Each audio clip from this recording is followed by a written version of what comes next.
Hola a todos y bienvenidos un día más al garaje de Mera en Boxes Norte Bazar.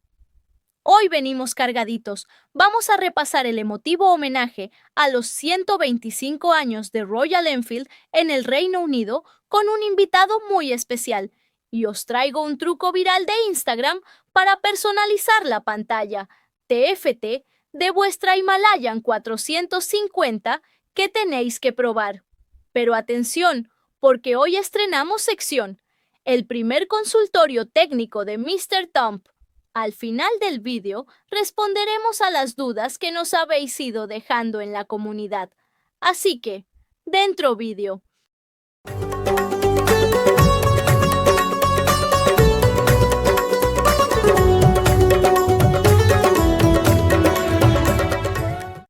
Empezamos viajando a Inglaterra, concretamente a Redditch. Allí se ha desvelado una placa oficial de World Origin Site en los antiguos talleres Hunt and Works. ¿Por qué es importante? Porque es el reconocimiento a las raíces de la marca de motos en producción continua más antigua del mundo. Celebran 125 años desde sus primeros pasos con cuadriciclos a finales del siglo XIX. Y claro, al evento no fue cualquiera. Por cierto, echadle un ojo a las fotazas que ha subido @RoyalEnfield a su Instagram porque son oro puro. Tuvieron de invitado de honor al mismísimo Richard Hammond, sí, el de Top Gear y de Grand Tour, que es un fanático de la marca y tiene varias en su colección. Pero ojo, que para los más puristas, también estuvo allí Gordon May, el historiador oficial de Royal Enfield, que es el hombre que se sabe hasta el último tornillo de la marca. Hammond dejó una frase preciosa. Este es un día para la gente que construyó y diseñó las motos.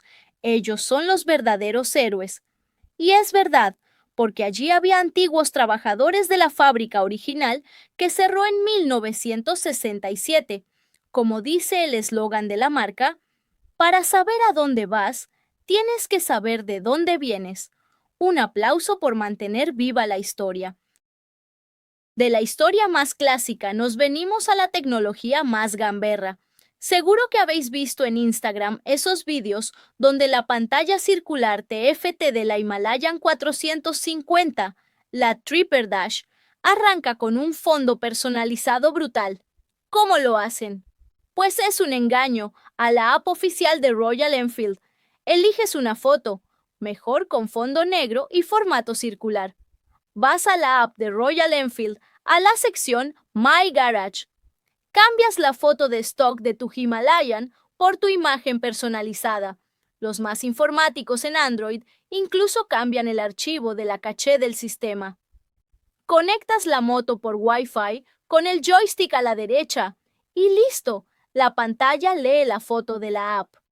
¡Ojo! Nosotros no lo hemos probado todavía, así que os dejamos el reto. Si alguno lo consigue, que nos lo ponga en los comentarios y nos diga si funciona. Y ahora sí, dejamos la actualidad a un lado porque ha llegado el momento. Abrimos las puertas de la sabiduría mecánica, con todos vosotros, directo desde las entrañas del motor monocilíndrico, el primer consultorio técnico de Mr. Thump. Bienvenidos a su nuevo programa, el consultorio de Mr. Thump. Arrancamos el consultorio, Mr. Thump, y lo hacemos con una pregunta de Juan Carlos que va directa al corazón del motor. Nos pregunta por el aceite recomendado para la Royal Enfield Classic 350 modelo 2021. Ojo, Juan Carlos, asumimos que nos hablas de la nueva Classic 350 con el motor de la plataforma J, que es la que se comercializa aquí, y no la antigua UCE que no llegó a Europa. A ver, Mr. Thump, desvélanos el secreto del oro líquido para esta moto. A las buenas, Juan Carlos. Vamos al grano, que con el aceite del motor no se juega si quieres que ese monocilíndrico te dure toda la vida. Para tu motor plataforma J, apunta bien la receta de fábrica, viscosidad, un SAE 15W50. Calidad, normas API SL y Haso MA2, tipo aceite semisintético de buena calidad. Pero cuidado, que aquí es donde la gente suele meter la pata en el garaje. Las cantidades. No es lo mismo vaciar el aceite que abrir el motor entero. Si solo haces un cambio de aceite estándar con su drenaje, la capacidad de recarga es de 1,7 litros. Si por lo que sea el motor estuviera abierto y seco de fábrica, entonces son 2,2 litros. ¿Y el truco del mecánico? Mira el ojo de buey. Déjalo exactamente en la marca de Max o un poquito por debajo. Vale, tomado nota de las cantidades, pero ¿cada cuánto hay que pasar por el taller o ponerse los guantes en casa, Thump? Apunta el calendario de salud de tu Classic. El primero, obligatorio a los 500 kilómetros. Hay que limpiar las impurezas del rodaje sí o sí. El chequeo, cada 500 o 1000 kilómetros máximo, asómate al ojo de buey. Estos motores consumen un poquito de forma natural. Si te despistas, te quedas seco y gripas el motor. El cambio definitivo, cada 10.000 kilómetros o cada 12 meses, lo que ocurra antes, aceite nuevo y, por supuesto, filtro nuevo. Y a rodar. Vamos con la segunda pregunta, Mr. Thump. Nos la deja Fededis, que tiene una Meteor 350 Aurora Black preciosa. Nos cuenta que la llevó al taller para hacerle el reglaje de válvulas. Al principio, el ruido desapareció, pero ahora, a ciertas revoluciones, él calcula que a unas 5.000 revoluciones por minuto, vuelve a escuchar un tintineo metálico parecido. ¿Qué está pasando aquí? ¿Se le han vuelto a desajustar? ¡Ay, los ruidos a revoluciones fijas! Esos son los que te meten el demonio en la cabeza cuando vas en marcha. A ver, si el mecánico te dejó bien la holgura de válvulas y el ruido desapareció al ralentí, lo más probable es que no sean las válvulas en sí. A 5.000 vueltas, el motor de la Meteor ya va alegre y genera unas frecuencias de vibración muy específicas. El manual de taller nos da 3 o 4 sospechosos principales que juegan al escondite y suenan igual que una válvula, fuga en el escape, una junta del colector un poco deformada, o las tuercas que unen el tubo de escape a la culata ligeramente flojas. A esas revoluciones, la presión de los gases hace un clic, clic, clic metálico súper rápido que engaña al oído por completo. Parece motor, pero es escape. Vibración de soportes, el soporte superior que sujeta el motor al chasis o las fijaciones del silenciador. Si hay un tornillo un pelín flojo, a 5.000 revoluciones por minuto entra en resonancia y vibra contra el metal, transmitiendo un traqueteo al chasis que parece que te va a salir un pistón por la culata. La cadena de distribución, si el tensor automático o los patines de la cadena tienen un mínimo defecto o desgaste. A ese régimen la cadena puede oscilar y latiguear levemente contra las paredes internas. Mi consejo de oro, como el reglaje es reciente, vuelve al taller y dile al mecánico que le eche un ojo, pero que empiece por lo fácil, revisar el apriete de las tuercas del colector de escape y los soportes del motor y el silenciador. Si todo eso está bien apretado y sigue sonando, entonces que apunte directamente al tensor de la cadena de distribución. ¿Verás cómo dan con ello rápido? Subimos de cilindrada, Mr. Thump. Nos escribe Antonio Moya y nos trae un 2x1 con su Super Meteor 650 de 7.000 kilómetros. Dice que el motor le suena por delante como una auténtica caja de herramientas, como un roce de ejes no lubricados a unos 25 kilómetros por hora en primera. Y para colmo, se une a la queja de muchos usuarios. Le escupe un falso punto muerto de vez en cuando al intentar meter sexta. Dice que en los talleres no le dan soluciones. A ver, Thump, saca el manual oficial, que aquí hay que ponerse serios. A ver, Antonio, entiendo perfectamente tu frustración. El motor 650 bicilíndrico es una joya, pero cuando hace ese ruido a cacharrería metálica asusta, y lo del falso punto muerto te corta todo el rollo en carretera. Olvídate de que te digan, eso es normal. El manual de diagnóstico de Royal Enfield tiene muy bien tipificados estos síntomas. Vamos por partes. Ese sonido a roce de ejes secos a baja velocidad en primera suele venir de la zona baja barra delantera. El manual oficial apunta a 3 sospechosos en esa zona. 1. El eje de equilibrado. Si hay un desgaste o un agarrotamiento parcial en su cojinete, genera un traqueteo y una fricción metálica muy fea por delante.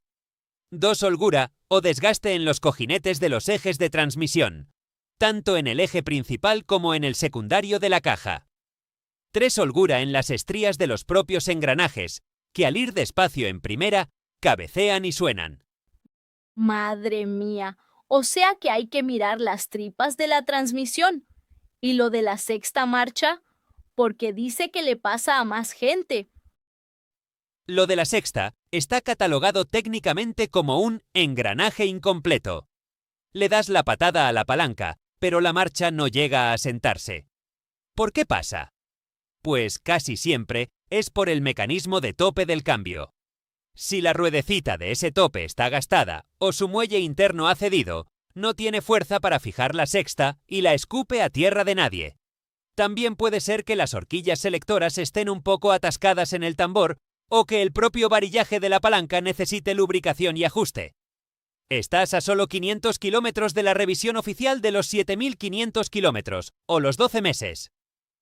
Cuando dejes la moto en el concesionario, no les digas solo «me hace un ruido», ve directo con los deberes hechos. Pídeles que miren la holgura del cable de embrague, que en este motor bicilíndrico tiene que estar estrictamente entre 2,5 y 5 milímetros de juego libre en la maneta, que si no, rasca. Y diles textualmente que te revisen el cojinete del eje de equilibrado y el mecanismo del tope del selector. Ya nos contarás. Y cerramos este primer consultorio con una pregunta de Pablo López, que nos la ha dejado fresquita hace solo unas horas. Tiene una Classic Signals de 2025 con el motor J1.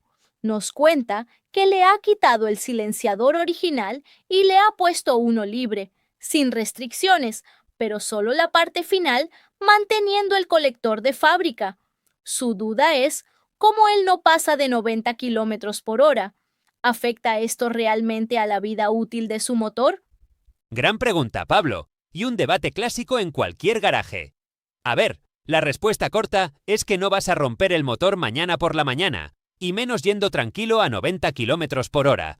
Pero sí que es importante entender qué pasa ahí dentro para hacerlo bien. Los motores modernos de inyección, como tu J1, están diseñados como un acordeón. Todo lo que entra de aire y gasolina tiene que salir en perfecta sintonía. El escape original genera una contrapresión, una retención de gases para la que la centralita de la moto está programada.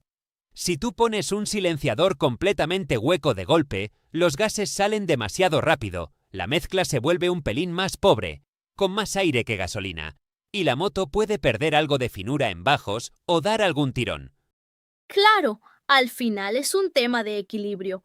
Además, de cara a la garantía oficial de la marca o a las ITV por el tema de emisiones y ruidos, ir con un tubo completamente libre te puede buscar un lío innecesario. Exacto. Por eso, mi recomendación técnica no es que te prohíba cambiar el escape. A todos nos gusta que la moto ruja con personalidad. Pero la clave es no poner un tubo hueco sin más. Si buscas un silenciador, lo ideal es que sea un componente desarrollado específicamente para este motor 350. Un buen escape, diseñado por marcas que estudian el flujo de gases, te va a dar ese sonido limpio y motero que buscas, sin descompensar la inyección y sin poner en riesgo la fiabilidad a largo plazo. Y hasta aquí el primer consultorio de Mr. Thump y este capítulo del garaje de Meera. Muchísimas gracias a Juan Carlos, Fede, Antonio y Pablo por dejar sus dudas. Si vosotros también queréis que Mr. Thump os responda en el próximo vídeo, ya sabéis, dejad vuestra pregunta técnica aquí abajo en los comentarios.